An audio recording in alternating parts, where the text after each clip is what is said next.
You see that? Where does play record? In the right hand Okay, I corner. got it. So then, if you use these buttons, You see it. zoom in and then out. Okay. The buttons are opposite from what you'd expect. Okay, and then Jigme Drukpa with us here in the United States. This is the first time a Bhutanese musician has ever come to the United States, and the first time people in the United States here will be hearing Bhutanese music. So it is a great privilege for us. I've had the thrill of hearing him several times already. He has approximately 10 performances. We're just adding 2 more again on Monday when he returns from Toronto. He has been invited to perform at the Toronto Conference for the Society of Ethnomusicology. And in his own country, he is the only musician that speaks English and that is preserving the traditional music of his country. He is highly regarded by his government and the king, and often therefore performs for the visiting dignitaries to Bhutan. Bhutan, as you probably have noticed on the front of your program, is in the Himalayan mountains, north of India and south of Tibet. It is the only Mahayana Buddhist kingdom left in the world today. The country composed of 600,000 people, and it's a beautiful country. To get into it, you have to fly in way up over the mountains and land on a small runway. The only way in and the only way out, unless you trek over the mountains or come through India over long passageways. But it's a beautiful kingdom, and Jigme Drukpa would like to share with you the music of this kingdom, and also a few of the masked dances that are performed there for some of the most important Buddhist festivals in the world that occur in this particular part of the world. It is also with great pleasure to those of us who are in the field of music to know that Jigme Drukpa, one of his missions, his greatest mission, is to preserve his culture and to ultimately set up a university there which will do just this. So while we have him for a short period of time, I would like you to welcome and to share with him the love of music that he affords all of us and his wonderful technique on the instruments of Bhutan. Jigme. This is our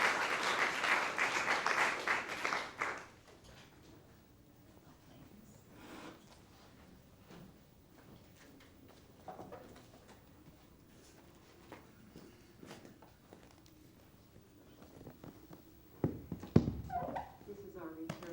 This is his museum. the Paro.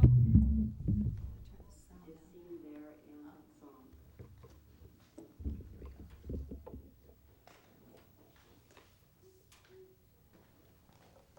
This is the song in Paro in Bhutan.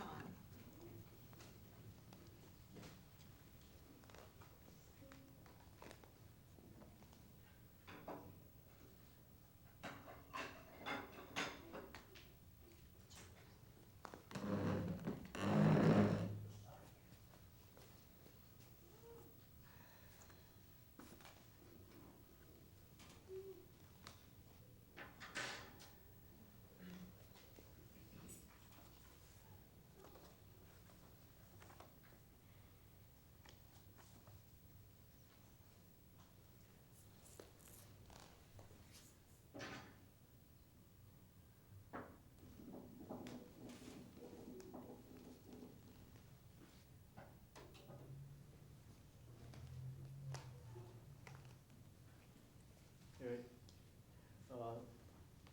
Thank you for welcoming me to this place. And, I want to thank, first of all, Doctors Brian Montier and Roland Jackson, her husband, and the Adventures in Learning for sponsoring me to visit the United States. It has been quite a while that I have been thinking of visiting this country, because I've read in history that you have a lot of different ethnic peoples living together in this country, despite some of the sad histories that you might have been through, but that you can afford to live in harmony in this country, in this present time. Well, as Brenda has said in my introduction, I'm trying to do some kind of preservation and promotion of Bhutanese traditional music, because the world as we see today, as we experience today, in the process of modernization, a lot of things which are worth saving for our future generations seem to disappear without receiving proper attention from most of us. So one of my missions I've set in my life is to preserve the traditions of Bhutanese music for the generations in future, so that they have access to the old traditional. So since our time is so limited again, I would like to begin immediately with a song. The song to the three worlds, the upper world, middle world, and the lower world. Because whenever we have a gathering like this, or a festival, or any kind of gathering, we always begin with some kind of welcome dance or a song, if not an offering song to the gods and deities, so as to give us peace and not be harmful in our gathering. The instrument that I'm holding here is called dra nyen. It's a national folk musical instrument of Bhutan. Dra nyen. It has got 7 strings, out of which one is about half the length of the other strings. Ting ting, we call it ting ting after it sounds. Ting ting ting ting ting ting. And they are supposed to represent the 7 sisters, the youngest being the ting ting. Mommy, mommy, mommy, mommy. As you get old, your voice tend to get deeper, and this is what the Bhutanese have been following for several hundred years to get it tuned. It determines the tuning of the Bhutanese dra nyen. Dra nyen. Dra means sound, and nyen means pleasant, literally pleasant sound. Although all the instruments sound pleasant, the Bhutanese have always felt that the sound of the dra nyen is nearest to the human voice. So to this extent, they have been appreciating the sound of the Bhutanese dra nyen. Dra nyen lam dren.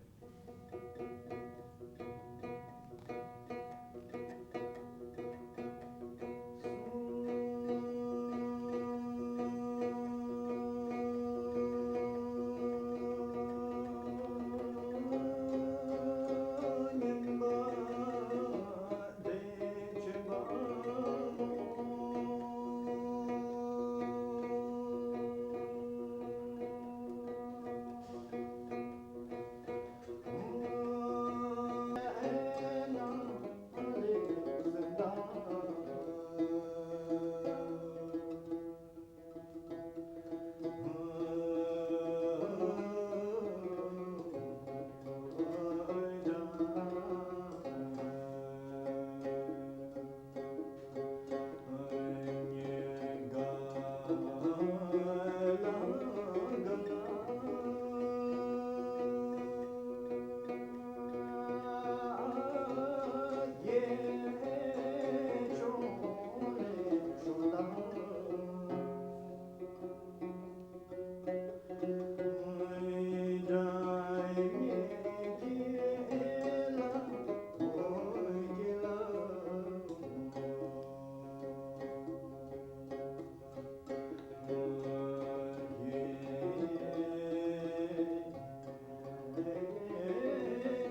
Thank you.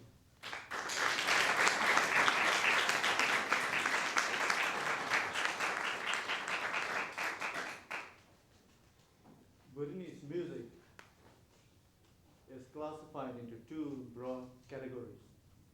On your right, you have religious music, and on your left, you have the secular music. I do not have much about the religious music here, no instruments here, but you'll be able to see on the screen here later some of those pieces with religious music.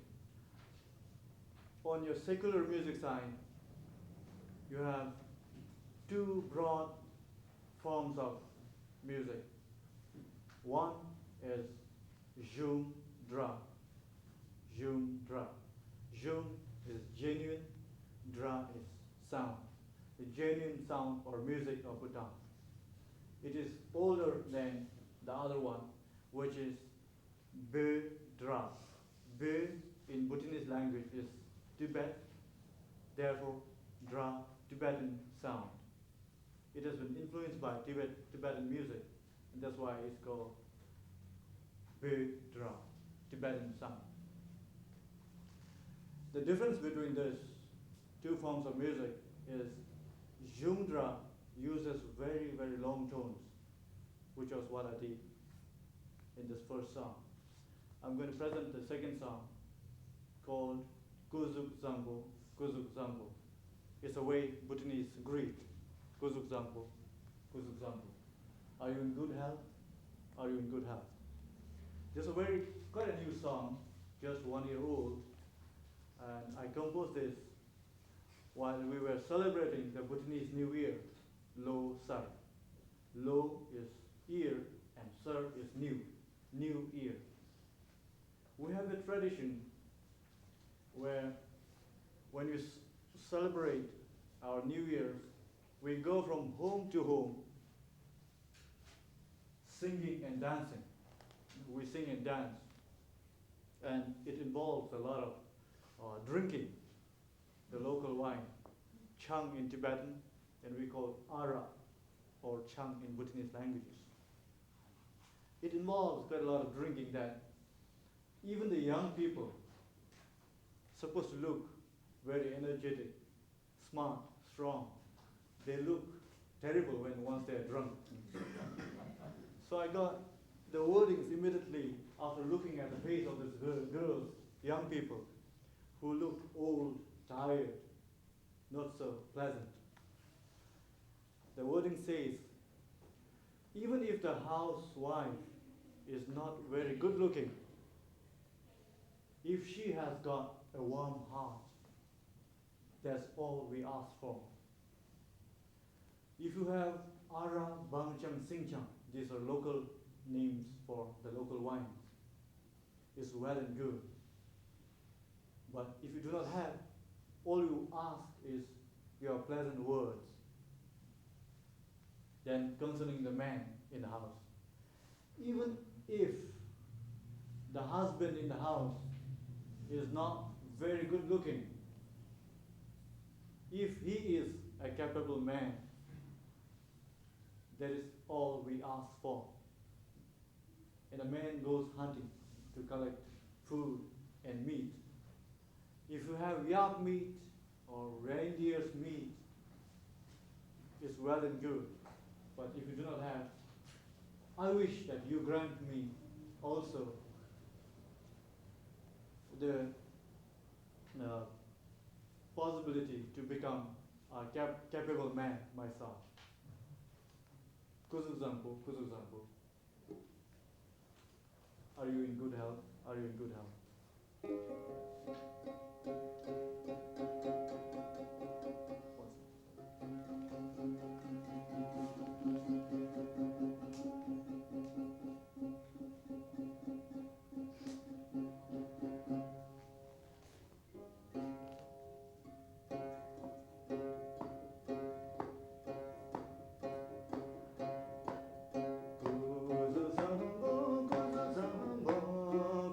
Kuzu zambo,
Thank you.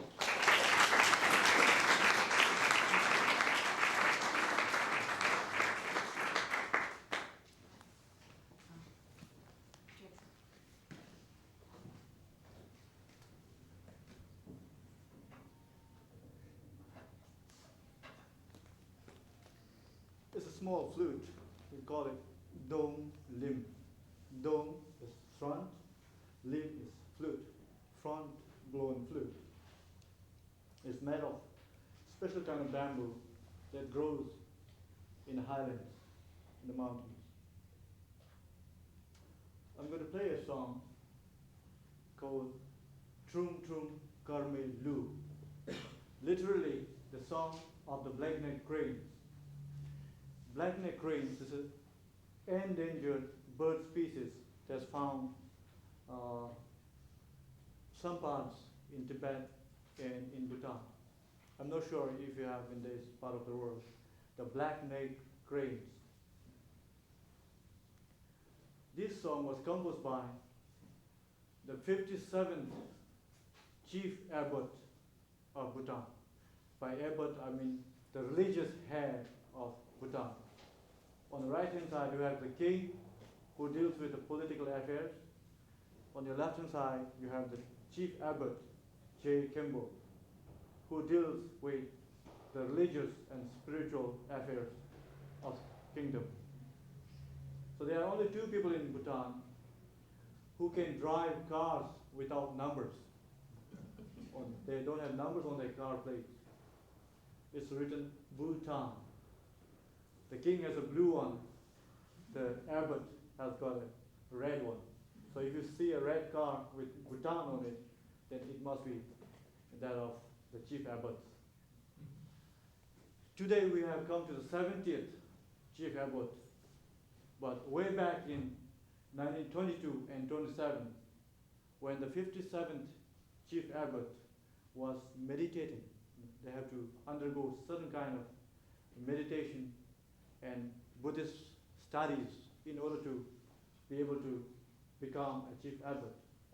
So while he was meditating in one very beautiful valley called Sha Kotaka, that's in western Bhutan, he saw these beautiful birds making their way towards the northern border in Tibet. Because in winter, the Bhutanese valleys, in summer, the Bhutanese valleys become rather very hot and they cannot survive in the hot. So they fly to the higher up, to the northern border. And in winter, when it gets very cold in the Tibetan mountains, they come to the Bhutanese valleys.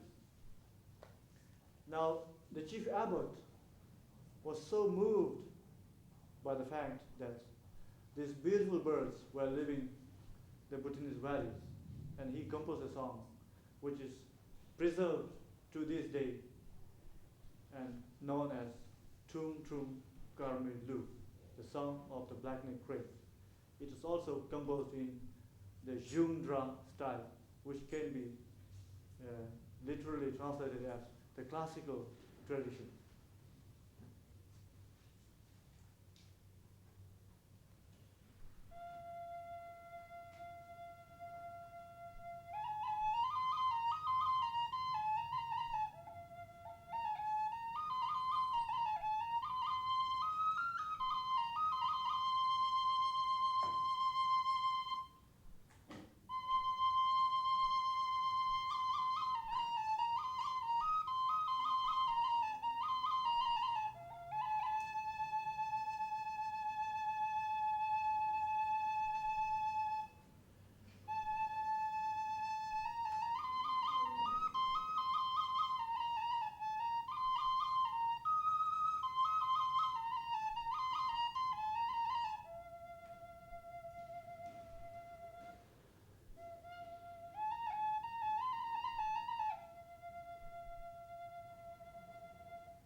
next song is a song about two mountains. We have only mountains and mountains in Bhutan. And at one time, the two mountains are said to have been fallen in love. And they couldn't come together. They've been looking at each other for several hundred years. And they discovered that it was because of the big river which flows in between them that they couldn't come together. I think it's a metaphor where two people have fallen in love, they like very much, but they couldn't come together because of circumstances. This is not a traditional Bhutanese instrument. I adopted it because it goes so well with strumming the drum in ears. And I've also improvised both the playing techniques on the drum and the singing style. This comes from originally northwest of Bhutan. A small ethnic group with their own language and with their own costumes. So when I say costume, the dress, this is not a performing dress. It's a regular. We wear it every day. I wear it every day when I go to office. And all the people, the men in Bhutan do this. They wear this kind of go. We call it go. And the women, they wear a kira which goes to lower down on the knee length. You can see also those pictures on the screen later. The song is called Ari Layo. It says that even though you're not able to meet, come together, sometimes things are better when you cannot come together. It's more fun to look at each other than come together.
while the boys are occupied in playing the small flutes, the girls respond by playing a small harp.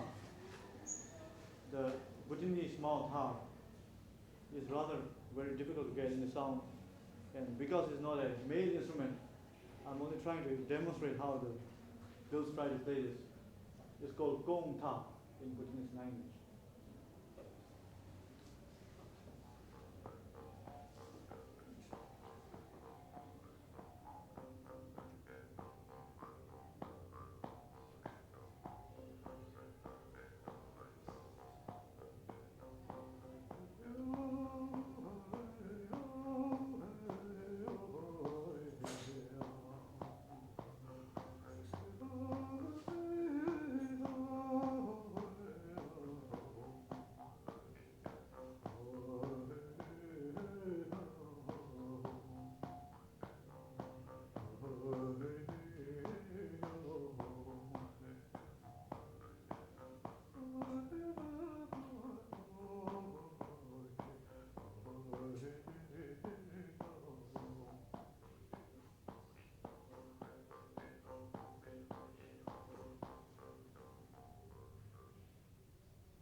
Thank you.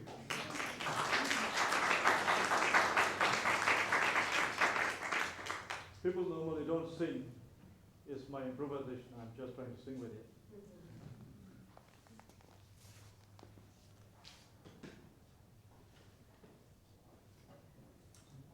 We have about 4 different kinds of flutes in Bhutan, and perhaps the smallest in the world, small tiny flute here. This is being used by the young monks when they want to learn how to play the oboe kind of instrument. We call it jalin. For ritual music, for religious music, the monks, young monks use this. We call it peeling, and this also, you couldn't underestimate its sound, its size, because it sounds very, very powerful.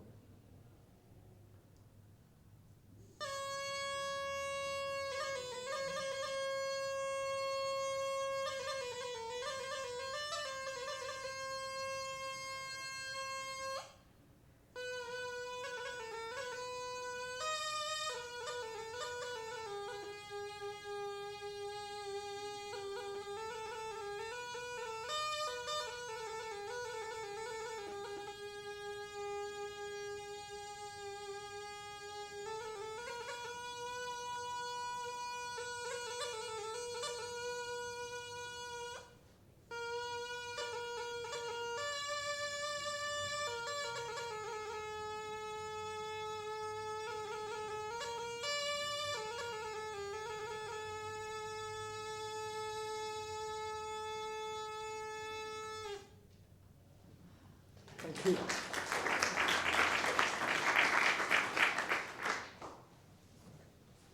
We have 5 different kinds of flutes. I couldn't play all of them here. Now, I would like to show a dance, because in Bhutanese music culture, one is expected to be able to play, dance, sing, all at the same time, if not at different times. Unless you're able to prove this, that you can play, sing, dance all together, it's difficult to be included among the artists, as artists.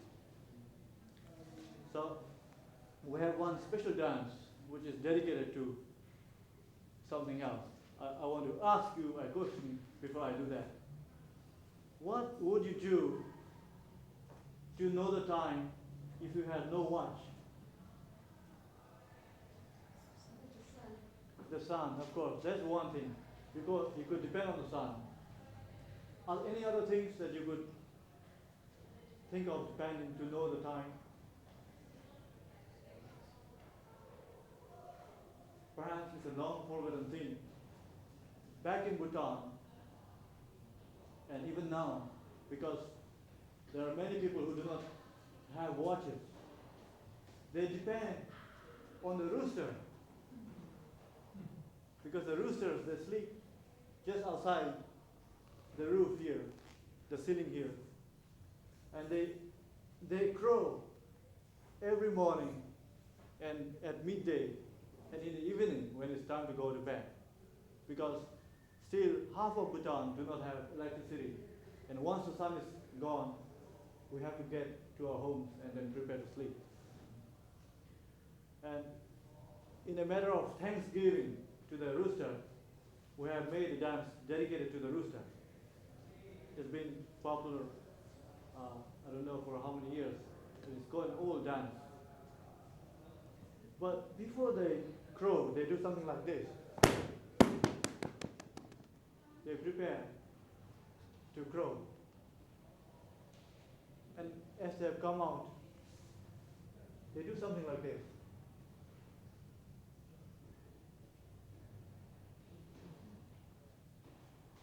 And they look up to the sky, and it seems like they are trying to find out what time is it.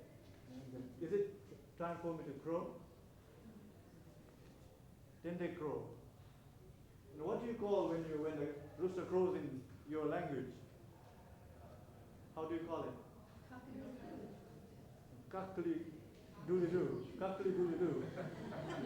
In Bhutan it is kokareko. Kokareko. And I found that in Norway they call it kikliki.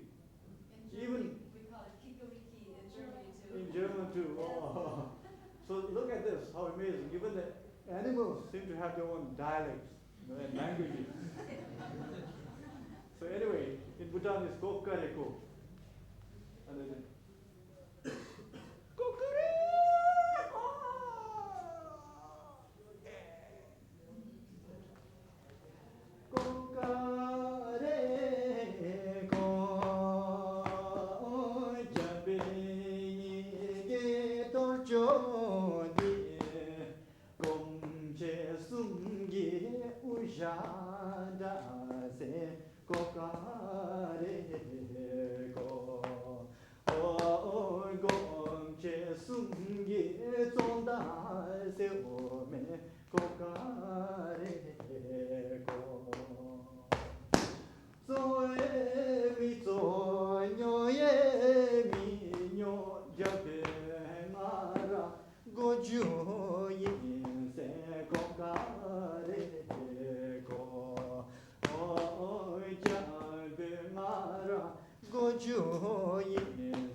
Thank you. before I take the last song, perhaps you can see some of these mask dances. These are different dances because they have to use the mask for dancing and they have very different dress, costumes.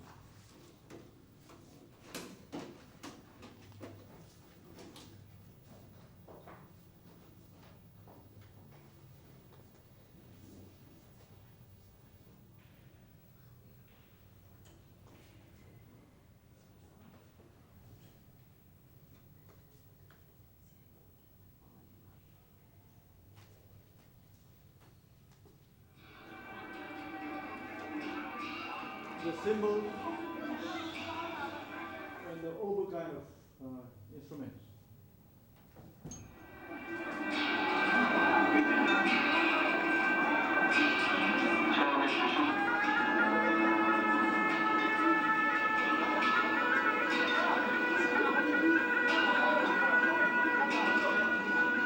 You feel everyone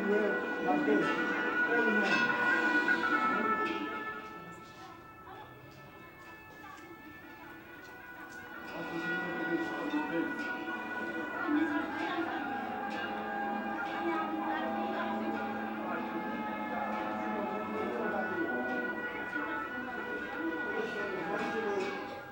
festival in Paru Valley. It's about 2 hours drive from the capital city, Thimphu, Paru. It's an annual festival.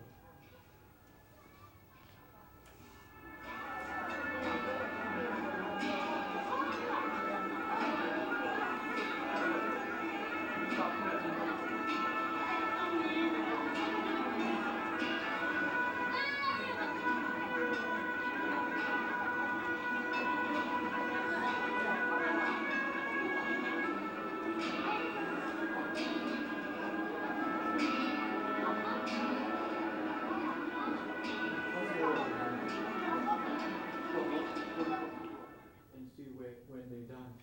Yes. To see that they're just walking. Fast forward. I can't find it. Oh, here it is.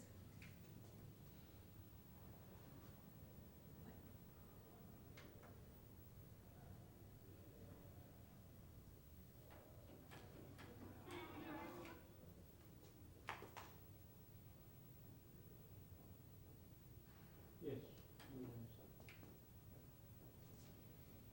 The movements are different from the folk dances because they wave the head, the mouth, and lift the legs rather very high.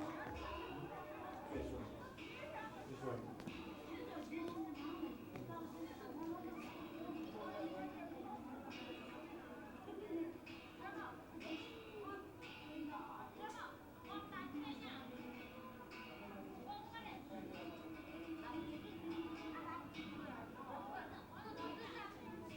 All these dances are not considered as entertaining, but very spiritual.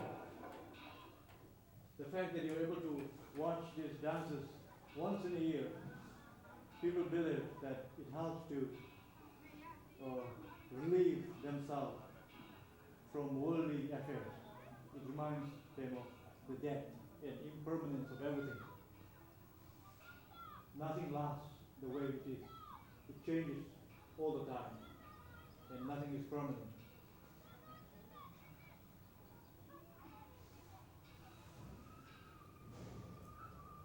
Yes.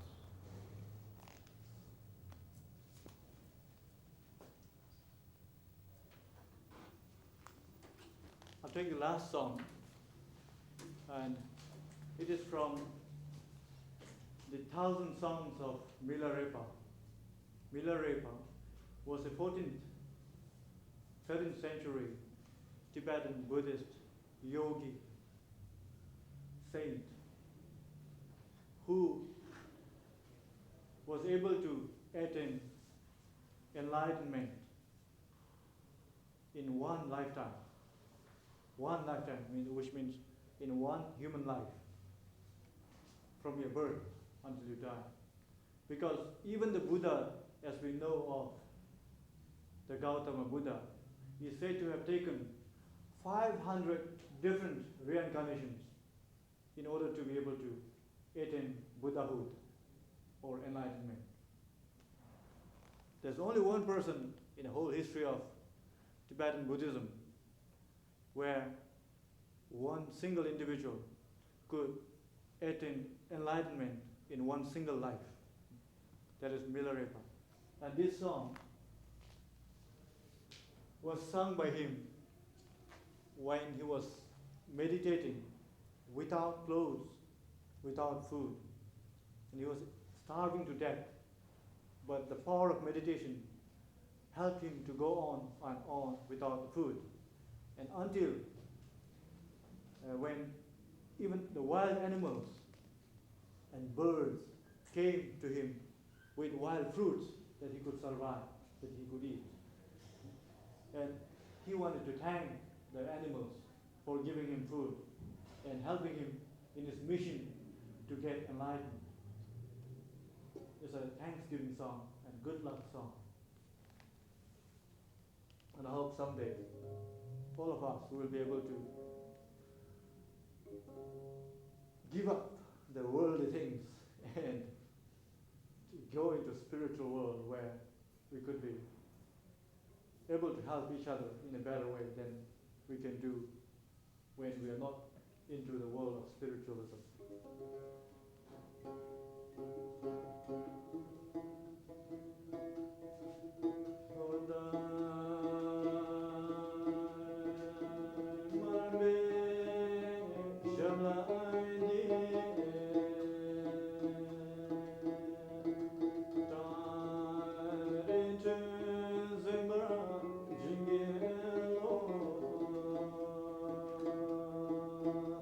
Yunda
Thank you. And, I'd like to thank all of you for coming. I'd like to personally thank Jigme Drukpa on behalf of the University of San Diego for giving us such a unique and exciting presentation, and Brenda Montiel from Palomar College. I'd like to let you know that Jigme has CDs for sale in the back. If you ever find a CD from Bhutan or Tibet, you're very lucky, so don't miss the opportunity to get one now that they're here. So thank you again. We do have some time for questions if you'd like to ask some questions or stick around afterwards also to talk to Jigme. yeah. I welcome any questions concerning anything that's related to Bhutan. Music, politics, geography, history, social problems, cultural problems, economic problems. Anything, please feel free to ask, because There are still additional restrictions on tourism. it's not restrictions, but selective or limited tourism we do. Because they find it rather expensive to get to Bhutan. Is the first problem is we have only one aircraft that's flying into Bhutan. No other aircraft fly other than the Bhutan's Royal Airlines. It has got only 70 seats. And while you get into Bhutan, then there are not enough hotels for more tourists. So we allow about 500 tourists a year to get into Bhutan. Yes? Is music used as part of daily life or only for special occasions? A daily life, mostly daily life. Unless some of the special songs that I sang, they are preserved for special occasions. But 90% of what I did today is daily life. Yes? What is the relationship with Tibet? Our relationship with Tibet and Tibetans used to be, and it has always been, very good. But since the Chinese occupation of Tibet, the borders closed. By the simple fact that we are so small, and that any time the Chinese might like to, or might be interested to, include us as they included Tibet into their empire. So with Tibet, we are very fine. We have a lot of Tibetans in Bhutan, but not with China. Yes. I was interested in the instrument that is played by women versus by men. I just wonder, in general, what are women's roles and what are men's roles in Bhutan society? Because about 85% of Bhutanese depend on agriculture, animal husbandry, and some kind of horticulture. The women were more engaged traditionally in maintaining their fields and housekeeping, while the men traveled distant lands for trade. But now it's changing, and it has changed very much. Our women are in the civil service, in the schools and colleges, and it's only the country, perhaps in Southeast Asia, where women have a higher status,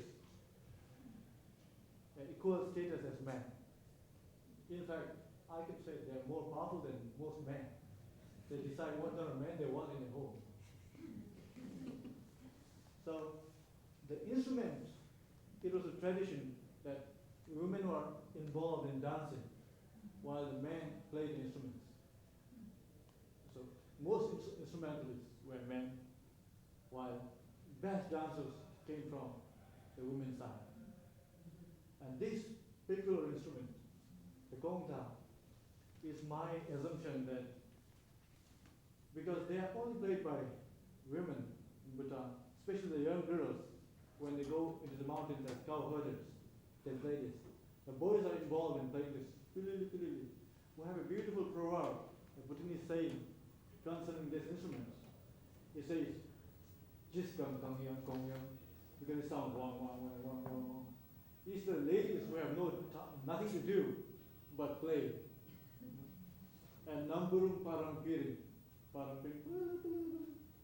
it's the young boys who have no work but play on the flutes. When they have nothing to do, they play this. It's also one way of attracting boys. The sound is so soft that the boys will have to go near. And that's how they fall in love. Probably in the traditional society. Yes. Yes? How many people are there in Bhutan? About the official figure is 600,000 people. It's more with international people and most Indians, some Indians in Bhutan. How big are the families? The average is between 4 and 5 4 and 5 children or 4 and 5? members. Are there any programs for Americans, students come to Bhutan? No, Spend any time? no. We have some Bhutanese students. Mostly, I'm sad for them because they all go to Eastern Coast. We have a number of students in around New York, Washington D.C., Boston, Columbia, and Yale.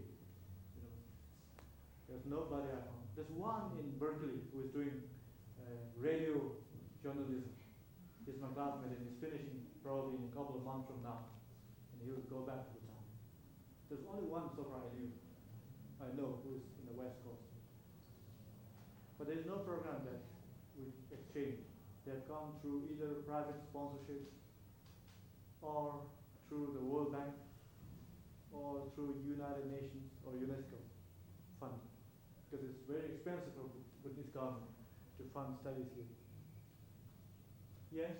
Do you have plans in the future to come back to the United States or Canada to give further performances? Yes.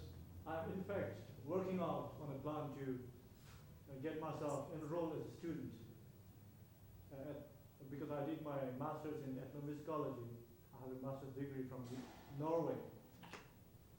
I want to do my PhD sometime in the future in USCLA or Berkeley or any of the colleges that is in a position to help me.